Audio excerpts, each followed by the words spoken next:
The First Amendment. Did you know that you have rights? The Constitution says you do. Lives here.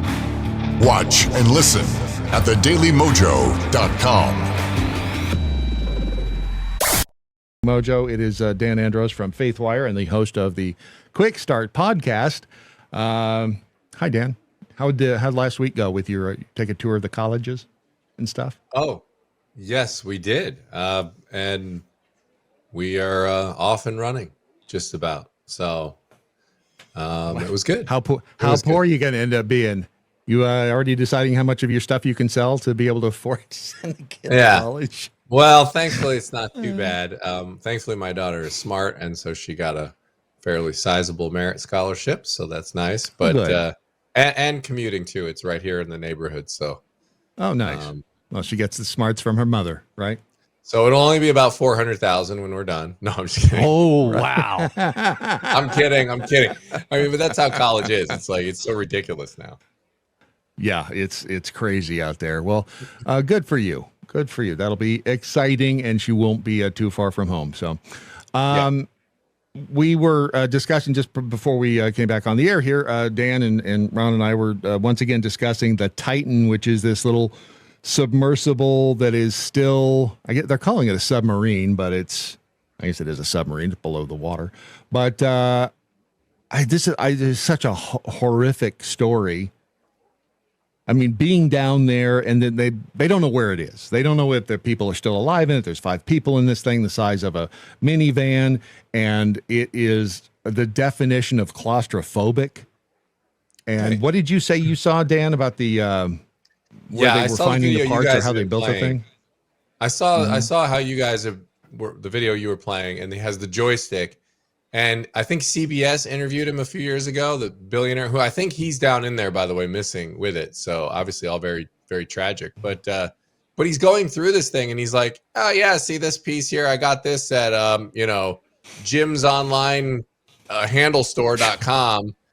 And he's just kind of talking about how they've thrown it together. Now, I saw some experts in the comments allegedly saying like these types of things, you want them to be simpler than not, and that's better, but I don't know. Right. It's 2.5 miles down. My question here in all of this, guys, is a simple one, and it's why? Why are we going down there? Now, look, this is what happens when apparently it's $250,000. This is billionaires, and they've got nothing better to do with their billions of dollars. And so they're going down and doing things like this. I want to go see the Titanic. We all saw the movie, okay? You can go on YouTube and you can literally in the comfort of your own home. Oh, heck, you can put on a VR headset and do it. Yeah. Swim through the Titanic. Why on God's green earth do you have to go 2.5 miles down to see the Titanic? I apologize, I've lost my voice already this week, but I don't get it.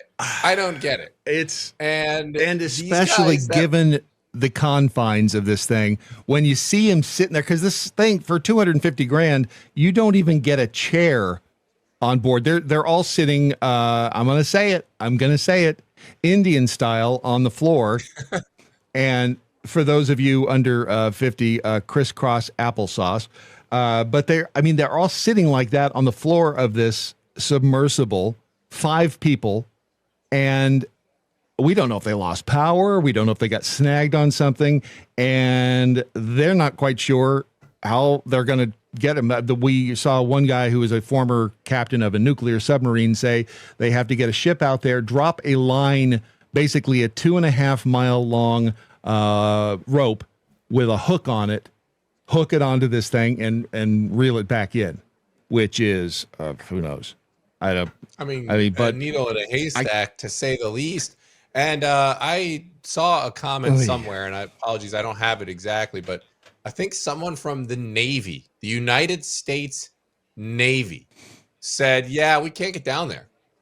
Now, if the United States Navy is saying they can't get down there, why are you hopping in this thing with a joystick, a Nintendo joystick or whatever that is, and going down there. I mean, it seems, I'm not an expert. Yeah. It seems like an unnecessary risk, Brad. It seems like a little, and I wouldn't do it. Once they told me you're going to have to sit in this position in this thing for 10 hours. And I can't remember if that's one way or both ways, but I wouldn't be able to do it. I can't sit still that long. And it's not like you can, get up and walk around. That would make me insane. Yes. And I don't know if you guys I'm with know you this, on this.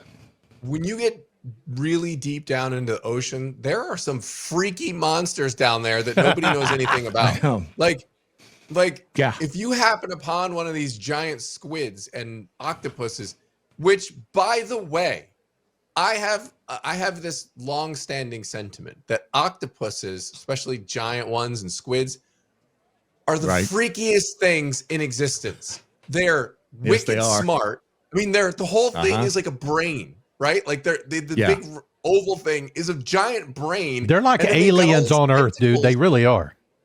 Have you ever seen the video? I'm telling you guys, go down a YouTube rabbit hole and type in like octopus escaping, and like they get in there to eat like the lobsters and stuff that you've caught, and they're like in these nets and cages, and they war game it, and they figure out how to get out, and they contort their bodies. These things are freaks of nature. They're way overpowered. They're hiding in the depths of the ocean, waiting for some idiot billionaire to come down there so that they could grab them. It's probably some giant octopus probably has them right now. That if I had to guess, somebody could get on the AI art generator, type in the Ocean Gate thing, and then make a giant octopus hold it and bring it down to its house for a toy. That's probably what it's doing. I don't know. There's a video of an octopus reaching out and slapping a fish for no apparent reason. So it's like he just reaches out, this fish swims by, and the octopus goes whoosh, and then just tugs back down. Like, I mean, if you had 8 arms and you had 8 tentacles with all these suction cups on it, wouldn't you be doing all kinds of awesome stuff? Yes, I would. I'd whack somebody. Reaching out. I got 8 arms. What do you want? They're just kind of the dicks of the ocean. Beth messaged me this morning. She said megalodon, and I'm thinking, oh crap. Yeah, I mean there could be gigantic thing down there. Sharks. And to be fair, before people go, I can't believe you're making fun of those people. You know what? They knew the dangers when they got in that thing. Paid $250,000 and went 2.5 miles underneath the ocean. I couldn't do it. No, because I'm going to see that thing go. Nope. By the way, I just want to be clear. I'm not making fun of. I feel very bad for them. This is very sad. I'm just wondering why. Like, play stupid games, win stupid prizes. Right. I mean, this is exactly. At I'm least if they don't come back, at least they died doing something they loved. That's why I look at it. And for $250,000 a ride, boy, I hope they. Well, again, I see that thing, and there's no way I would get in that and have them shut the door and then put me in the water. Nope. My hands start sweating just thinking about that. I've never scuba dived. Nope. I've never scuba dived, but even just going underwater, I mean, when I lived in Texas, I had a pool that had, the 10-foot end down there. Even like going down there at the bottom for a while, you always hear the stories like getting sucked onto the. Everything hurts when you get to the deep end of a pool. My ears start hurting, and dude, I'm scared to death of water. I can't see below my. I mean, hell, man, I can't do it. I can't scuba dive. I'm afraid some large ass scared fish. Of everything. You're gonna get scared of everything. But Ron, you're onto something there, Ron. Because think about it. All right, you got the other extreme. You've got the billionaires that are flying into space now, right? Yeah. So you pay $250,000. At least you have an incredible view of the universe, and you can see everything. If the thing explodes, like where you're at. It'll happen instantly. You're trapped down in this thing, and you can't see a darn thing. It's other than what your light is shining on, and it's probably just specks of things. There are people today who don't think they're claustrophobic, who damn well will be if they got down in there and that happened to them. Oh yes, your brain just freaks.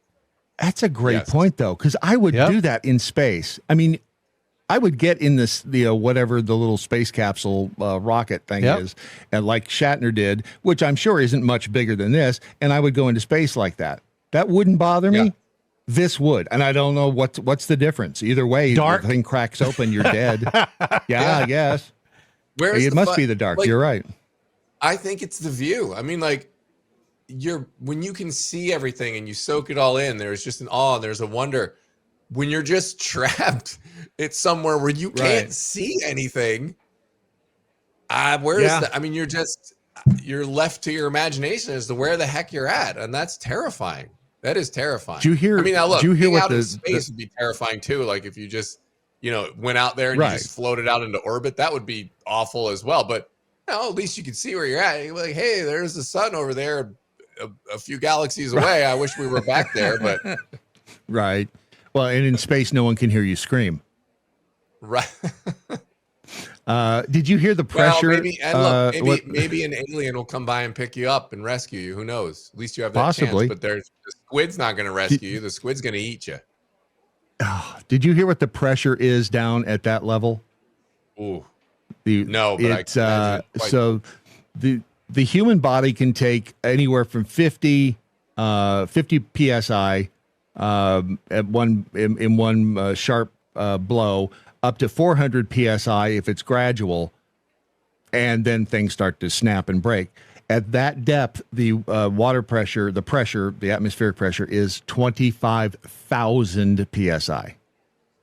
Oof. So if there's like one crack in that, if there's one little structural crack in that thing, and horrible, but it'd be instantaneous. That's the only good thing you can think. At least it would be quick. But no, you're right. I couldn't do that, but I could do the space capsule out into space, which is completely weird. All terrible. So I noticed this. Yeah, it really is, and we hope that they make it back. But I mean, again, when you do that, you know what the dangers are. Sure do. So it's you have to be willing to accept that, and I'm sure they signed some waiver. But this front page story over at faithwire.com, new forms of sin.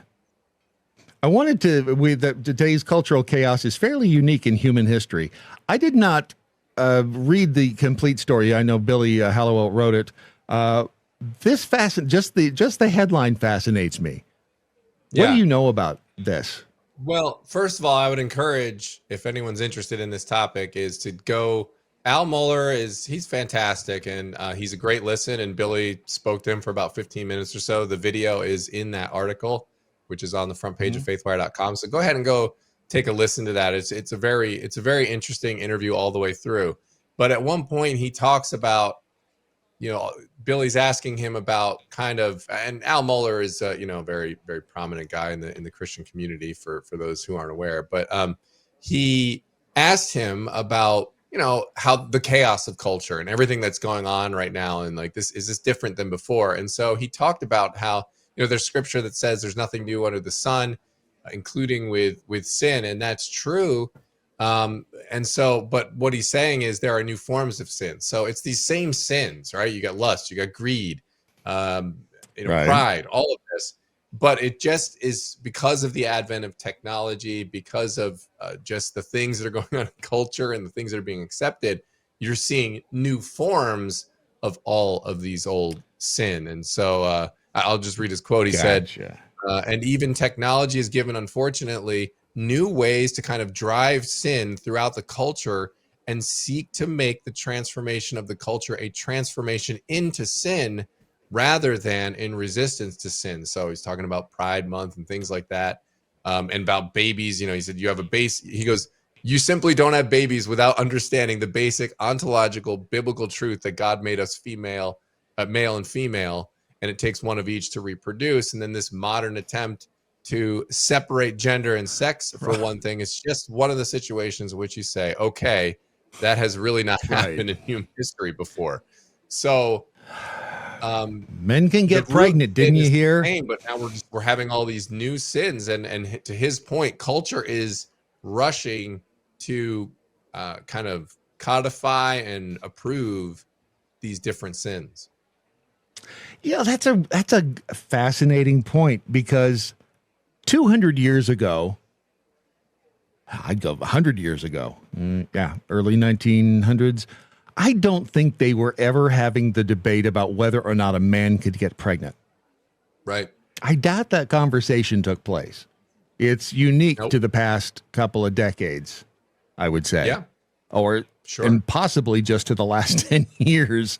Okay, I see what he's saying now. It's made it easier. Well, it's kind of like the internet is for porn. The internet made it a whole lot easier to access porn and things that can reflect negatively on your both your soul and your reputation. And sin has become easier to attain. Well, there's some great news for you. I mean, if you said the last 20 years, I think it's so true. And I think even in the last 10 years, it's really accelerated.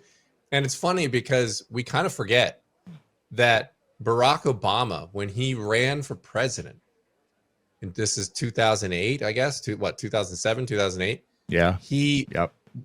Culture was at a point where he would not say that he was in favor of gay marriage. He wouldn't even say that. He was like, well, now I think marriage is one man and one woman. That's what it is. That's what the institution is. Culture was at a point where it was crazy to suggest anything otherwise. And I saw a meme the other day, which was, I thought, kind of striking. And it said, flashback to like 2010 or whenever it was that they legalized same-sex marriage. They started to do that in all the different states. And the argument at the time was, oh, leave them alone. What is that to you? You and your slippery slope argument. How is that going to impact you at all? And then fast forward to today, where you have the White House flying the trans flag, which of course is the government putting a stamp of approval on that. And we all know what's coming along with that right now. That's coming along with denial of basic truths of our reality, as Al said, as male and female, and men can't get pregnant. Like, they're rubber stamping that. And what's happening is in culture is you can't say basic truths now without being shunned from a social media network. You can't say men are men, women are women. You can't say very easily that trans people shouldn't be in sports, where you have biological men competing against women. And now that's being viewed as historic, and they're putting that out there. And so from 2010, if you would have gone on to say like the White House was going to be championing biological men, actual males competing against women, and saying they're the brave ones, having a trans dude, go naked with their fake breasts on the White House lawn and calling these people the bravest people he'd ever met, you would have been walked out of into the insane asylum saying that was going to happen. And look where we are. So why does it matter? This is why it matters. We keep accepting this stuff. You think it's crazy now. If we go down this road where reality, you're not allowed to express basic reality and stand for truth, where are we going to be in 10 years? There's a piece over, it's at Zero Hedge. Jonathan Turley wrote it, though, about the Irish Green Party. They have come out for censorship and speech controls, called for the chairwoman of the Green Party, the Irish Green Party, Pauline O'Reilly, called for restricting freedom to protect it. Basically things like saying that you, I know, right? That you can't say things like men can't get pregnant, because that becomes an incitement to violence or hatred against people with protected characteristics. Or condoning, denying, or grossly trivializing genocide, war crimes, crimes against humanity, and crimes against peace. But basically saying, like you said, you can't speak truths like men can't get pregnant, because they turn that into hate speech, and you're trying to foment violence by saying a truth like men can't get pregnant, because well, that's going to cause people to become violent and start hurting trans people. It makes your head a headache. I mean, the language games, Brad, it's really, and I think social media is part of the big reason why these ideas have been able to spread so quickly is because they repeat this stuff over and over. And they do subtle things like marketing tactics where you put soft, sweet music on a radical idea and you have an expert talking gently about something. I mean, and they try to do it with the maps, and like, it's like, what? That one was a little too soon. Not everyone's not ready to accept that yet, but it is only a matter of time. Mark my words, before they realize the logical end game here. You cannot say love is love and God doesn't make mistakes, so therefore every sexual urge I have is not a mistake. You can't go down that road and then take pedophiles and say they're wrong. How can you possibly do that under the framework that you've set up? And so I, of course, think pedophilia is horrible and wrong, but I'm just looking at what they're setting up. What they're setting up is a framework that will necessarily accept that. The map that's saying the minor attracted persons. They're going to have to accept that, because if you apply their logic to LGBT and to trans, all the trans stuff that's going on, and they say, this is just how I am, this is what I say I'm, how you have to accept it. How can you then turn around and say someone who's attracted to minor kids, if that's the way they're made, how can you say that's wrong? How can you do that? And so it's just a matter of time, guys. It's just a matter of time because remember, consent is their big thing. It's got to be consent. Like, there's no right or wrong. That's the only moral line they have. 20 years ago, that age of consent as down low as they can get it. It's only a matter of time. Mark my words. We're going down 20 this years road, ago. Turn back. Somebody that you and I know, his name is Glenn Beck. I remember him very well stating, political correctness will be the death of us. Yep. And I didn't fully understand at that time the implications. I've never been a politically correct person, but I did not ever, it took me a long time to understand exactly what that meant. And here we are. It's the PC. It's you can't criticize these people. You can't, don't call them crazy. You can't do that because that's bad. You've got to accept their truth. And here we are on the brink of oblivion. Running out of time, but I wrote the chapter in An Inconvenient Book, which is a book we did 15 years ago. And you have to look. I did the chapter on PC. I co-wrote that with Glenn. And the jokes we put in there about like the bathrooms and stuff and what it's going to be like, they're all not funny anymore because they've all happened. It's insane. It's insanity. It's insanity. I mean, I have a joke on like the bathrooms and like all the different sexual genders and things that they're going to put on there. It's pretty close to what's actually happened.